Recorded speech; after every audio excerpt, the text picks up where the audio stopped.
Assalamualaikum warahmatullahi wabarakatuh. Izin perkenalkan diri, perkenalkan nama saya Ilham Saputra dari Prodi D3 Analis Kesehatan kelas 1A. Baik, di sini saya akan menjelaskan sistem pernapasan atau sistem respirasi. Baik, sebelumnya, apa itu sistem pernapasan atau bisa disebut juga dengan sistem respirasi yang dapat didefinisikan sebagai sebuah proses pengambilan oksigen dan pelepasan karbohidrat dan penggunaan energi yang ada di dalam tubuh. Ketika manusia bernapas, berarti sedang terjadi proses masuknya oksigen ke dalam tubuh dan pelepasan karbon dioksida keluar tubuh. Pertukaran antara oksigen dan karbon dioksida tersebut terjadi di dalam darah manusia.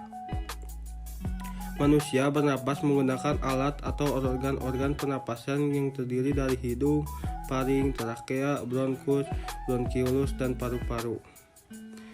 1. Rongga hidung. Udara yang berasal dari luar akan memasuki rongga hidung. Di dalam rongga hidung yang berselaput, ada juga kelenjar minyak dan juga kelenjar keringat. Selaput itu berfungsi untuk menangkap benda-benda asing yang masuk ke dalam saluran pernapasan. Di dalam rongga hidung juga ada rambut-rambut kecil dan tebal. Rambut-rambut itu memiliki fungsi untuk menyaring partikel kotoran-kotoran yang masuk ke dalam hidung bersama udara. Selain itu juga ada konka yang memiliki fungsi untuk menghangatkan udara dingin yang masuk ke dalam rongga hidung. 2. Paring atau tenggorokan. Udara yang masuk dari rongga hidung akan melewati tenggorokan. Tenggorokan memiliki dua cabang saluran, yaitu saluran pernapasan dan saluran pencernaan yang terletak di bagian belakang. Fungsi utama tenggorokan adalah menyediakan saluran untuk udara yang masuk dan juga keluar. Di tenggorokan juga ada pita suara berguna untuk menghasilkan suara. Jika ada udara yang masuk, maka pita suara akan bergetar dan menghasilkan suara. 3. Trakea atau batang tenggorokan. Tenggorokan adalah organ yang berbentuk pipa dan terletak di sebagian leher sampai ke rongga dada. Dinding tenggorokan sangat tipis dan kaku dan ada di dalam rongga bersilia.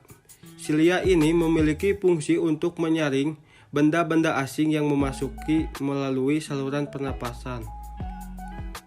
Batang tenggorokan ada di depan kerongkongan. Batang tenggorokan memiliki dua cabang. Cabang dari tenggorokan itu akan bercabang-cabang lagi di dalam paru-paru dan menjadi saluran kecil yang disebut bronkiolus. Pada bronkiolus ada gelembung-gelembung kecil yang disebut gelembung paru-paru atau alveolus. 4. Laring atau pangkal tenggorokan. Pangkal tenggorokan adalah organ pernapasan yang berbentuk seperti saluran dan dikelilingi oleh tulang rawan. Pangkal tenggorokan memiliki tulang rawan yang disebut dengan epiglotis. Tulang rawan ini ada di bagian pangkal laring. Pangkal laring tenggorokan juga diselimuti oleh membran yang bernama mukosa. Membran tersebut memiliki epitel berlapis yang cukup tebal, menahan getaran-getaran suara yang sampai pada pangkal tenggorokan. Fungsi utama dari pangkal tenggorokan adalah sebagai tempat keluarnya masuk udara dan juga tempat menghasilkan suara. Disinilah terbentuk yang disusun oleh beberapa tulang rawan pangkal tenggorokan. Di dalam pangkal tenggorokan juga terdapat katup. Ketika manusia sedang menelan makanan, katup pada pangkal tenggorokan akan menutup dan akan terbuka jika manusia sedang bernapas. 5. Bronkus atau cabang batang tenggorokan. Fungsi dari cabang batang tenggorokan adalah menyediakan jalan untuk udara yang ingin masuk dan keluar dari dan menuju paru-paru. Struktur dari batang tenggorokan mirip dengan struktur batang tenggorokan, yang membedakan hanya tulang rawan di cabang batang tenggorokan memiliki bentuk yang tidak teratur, dan pada cabang tenggorokan juga ada cincin tulang rawan yang melingkari dengan baik. Cabang batang tenggorokan memiliki cabang-cabang lagi yang disebut dengan bronkiolus. Batang tenggorokan memiliki dua cabang, yaitu cabang di sebelah kiri dan kanan. Kedua cabang itu mengarah kepada paru-paru dan bercabang lagi. Cabang-cabang kecil yang masuk ke dalam paru-paru disebut alveolus. Alveolus memiliki kapiler darah melalui kapiler-kapiler tersebut. Oksigen dan udara menuju ke dalam darah. 6.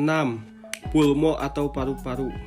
Paru-paru berada di dalam rongga dada bagian atas. Di samping paru-paru ada tulang rusuk dan di bawahnya ada diafragma. Paru-paru terbagi menjadi dua bagian, yaitu bagian kanan dan kiri. Paru-paru bagian kanan terdiri dari 3 lobus, sedangkan paru-paru kiri memiliki 2 lobus saja. Paru-paru diselimuti oleh selaput yang tipis. Di dalam paru-paru terdapat cabang dari bronkus, alveolus, dan pembuluh darah. Bronkiolus memiliki cabang-cabang lagi yang disebut dengan bronkiolus respirasi. Paru-paru menjadi tempat pertukaran oksigen dan karbon dioksida. Mungkin cukup segitu ya yang dapat saya sampaikan. Wabillahi taufiq wal hidayah.